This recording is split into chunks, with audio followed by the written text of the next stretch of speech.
Hey, what's going on, guys? It's Money here, and welcome back to some more Cuphead. Real quick before this video starts, I just want to thank you guys so much for the support across, my last two videos. Currently, both those videos that I just posted are my best videos on my channel, reaching over 1,000 views, which is absolutely insane. And I also just wanted to welcome out new subscribers. I hope you guys find the rest of my content enjoyable. Without further ado, let's get back onto the video. So we're back over here on more Cuphead. In this video, I'm going to try to continue to beat every boss without shooting. But instead of doing this on a new save file, I just decided to just do this on a save file I already had. And I did read your guys' comments in the last video, and one of them was telling me to use the Divine Relic. I'll put up on the screen right here what the Divine Relic does, but for a summary, it lets me have the ability of the Whetstone, the Smoke Bomb, and it also gives me the Charm Heart Ring. I also get my super faster. There is a downside though, my weapons change constantly, but I don't think that's too much of a downside. Without further ado, let's go ahead and try the Ruse of a Noose. I also did get okay, I'm already hit. I also did get a comment last video telling me I should remove my shoot button. I don't know why I didn't decide to do that, but I did do that now. I'm not able to shoot. As you can see, I'm clicking the button. You can't see it, but shooting the button, can't shoot. That would have literally saved my last run. Right, let's see what EX I have. Oh gosh, that is terrible. That is terrible. Okay, there we go. Second phase. Now, one thing that the Divine Relic does that's just so good for the challenge is it allows me to get constant damage off. If you notice in the video, I'm like parrying the bosses. I'm able to do damage to them without having to have like any super cards or anything. It's super nice. Okay, second phase down. Now the third phase of this boss is super easy. We kill this guy, and he comes back. He's a tombstone, and he's trying to kill us from the dead. But all it is just really just move side to side, and then just keep hitting him with your Whetstone. And this should really be a very quick phase. There we go. That was actually really quick. Only 3 minutes and 41 seconds. All right, first boss down. Next up, let's go down to, I guess it's like Carrot one or whatever, Botanic Panic. Now with this boss fight, it is super easy, especially this potato one who just sits here and just spits at you all day. He shoots 3 dirt balls and then 1 worm, just parry that one and then just get him out of here. I mean, he is literally a chump, bro, I ain't gonna lie.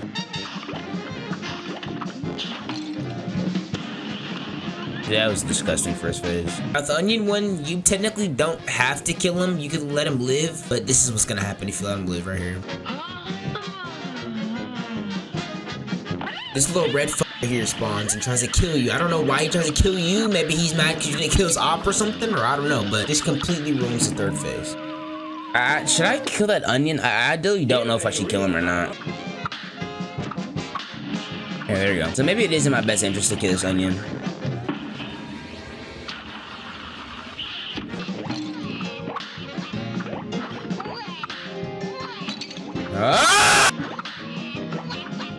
Die, motherfucker!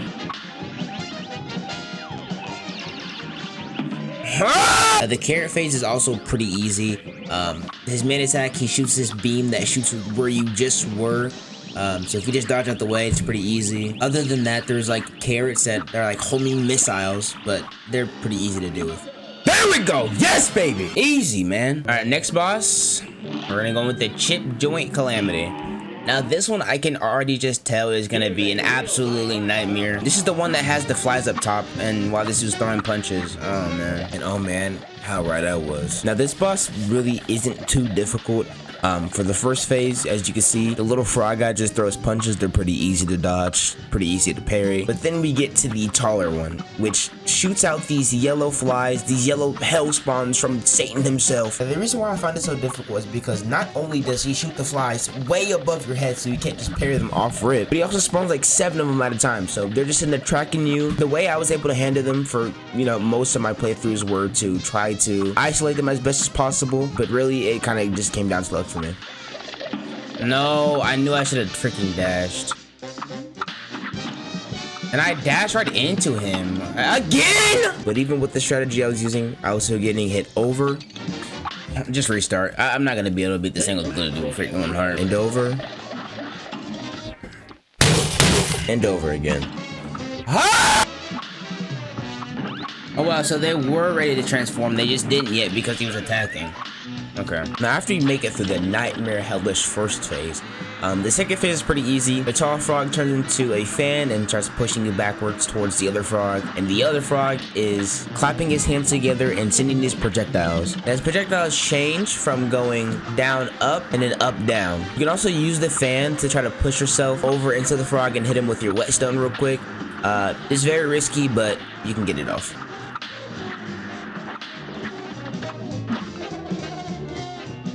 Third phase. Okay, this one's probably gonna be the most difficult, man. I have to hit the switch.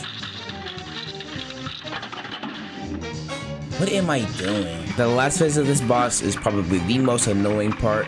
But it comes down to just knowing what these mini games are. The frogs combine together into a slot machine and will spin 3 different mini games. Number 1 is which I call leapfrog, which is essentially just jumping on these green platforms. Number 2, which I just call fire rings, it's the one where there's 3 bowls. It's just either they shoot fire up top or shoot fire below. Just jump over or duck underneath. And then last but not least, we have Jumping Tiger. The slot machine is sending out these little circles that have balls popping out of them. Just jump in between them and you should be fine. They don't really get faster or slower. You just have to just time your jumps. Now during this, I really wouldn't recommend trying to damage the boss with anything but a super or EX, since the only way to damage him is actually hitting the slot machine itself. This is the reason why you see me just build my super throughout this run.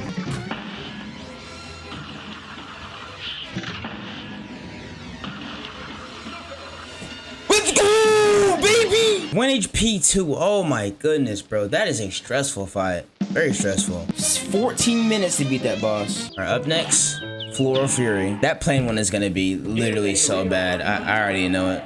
I'm trying to just save that. Now this flower boss fight is pretty easy.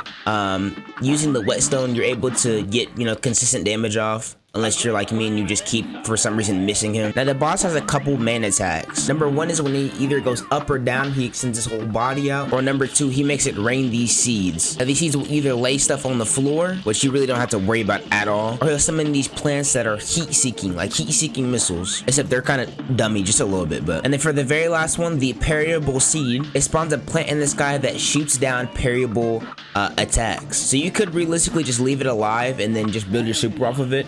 But wow, you will get some clutter on your screen. Oh man. Now once you get past all that BS, you'll get to the final stage of this fight, which is the easiest one of all these in my opinion. Okay, I can win this. The boss not only has 2 main attacks, he'll either grow vines underneath one of the 3 platforms you're standing on. He usually cuts off 2 at a time, or he'll spit out these little like pollen things, flower pollen, I don't even know. It'd be a pretty easy third phase, just as long as you don't get hit by the vines.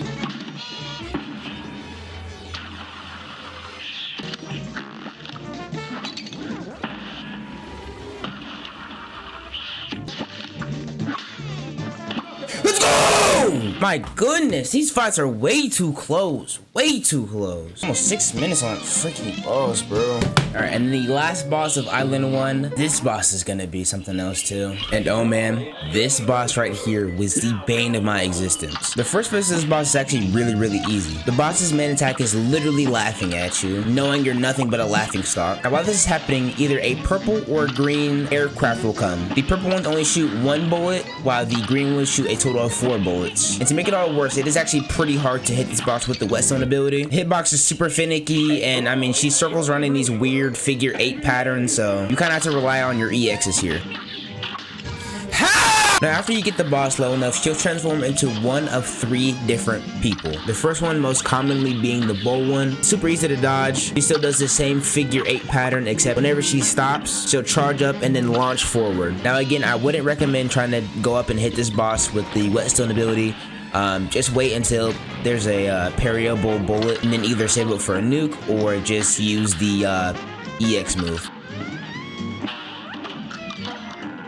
Now once you manage to take down the first form, this boss gets a new move. She can throw literal tornadoes at you. Tornado. And they sort of track you, so you just have to just, you see right here, just use a small form, go up and around it.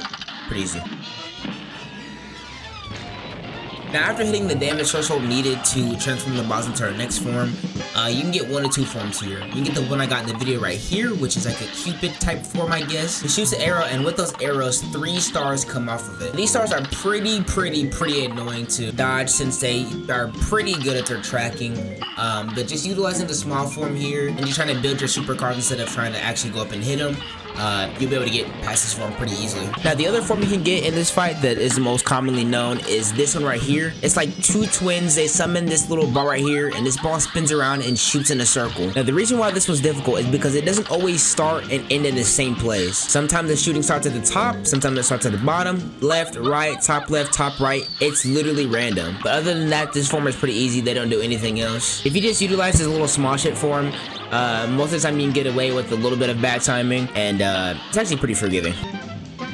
Now, once you finally do enough damage to reach her very final form, she starts like crashing out, like tweaking out really bad, and turns into a moon, a literal moon. At first, this form looks very overwhelming and hard, but I promise you it's pretty simple.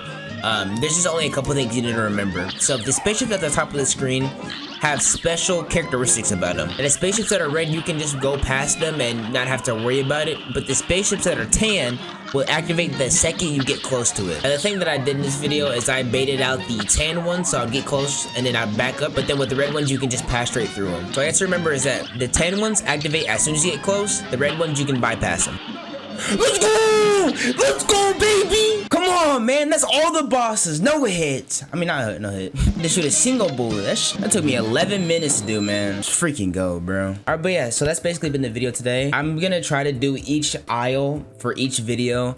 And today's video was aisle 1. If you guys want to see some more of this, just let me know by leaving a like, show some support. Also, just leave a comment. I read all my comments. And yeah, it's been Armani. Love you guys. Peace.